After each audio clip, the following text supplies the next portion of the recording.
دوستان چطورین؟ به پارت سوم آنباکسینگ کارت خوش اومدین. ما الان این کارت ها رو گرفتیم و گفتیم که هوا خوبه بیایم توی فضای باز برای شما اینا رو آنباکس کنیم. پس این هفته کد نداریم متاسفم. بعد الان میریم که اولی کارت رو باز کنیم.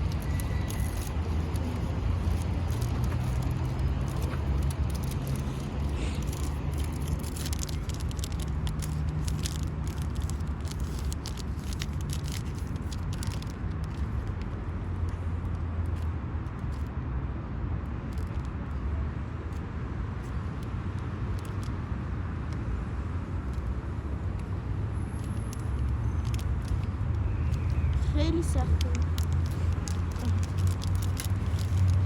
خب اولیشو که باز کردیم، خب از میلان داریم ما. از میلان داریم ما یه دونه کارت.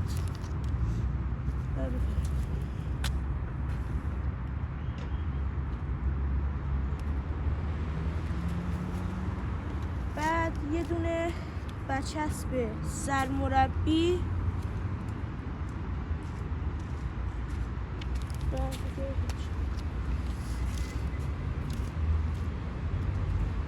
میریم برای بسته دوم کینگی.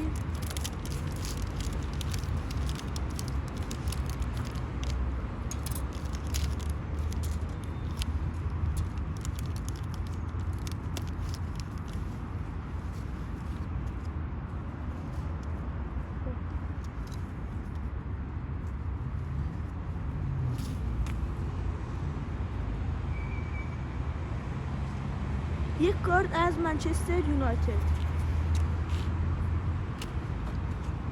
و یک کارت هم از تیمشون نمی‌شناسم ولی برزیلیه.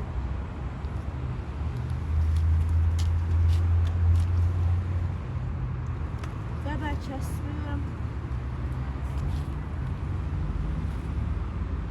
مینی فیگور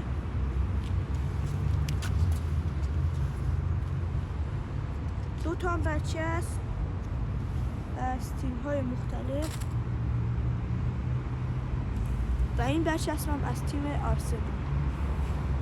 ما در اومد و می‌بینیم که برای پارت 4 هفته بعد ساب و لایک و زنگوله و همه چی یادتون نره. خدا نگهدار تا پارت 4.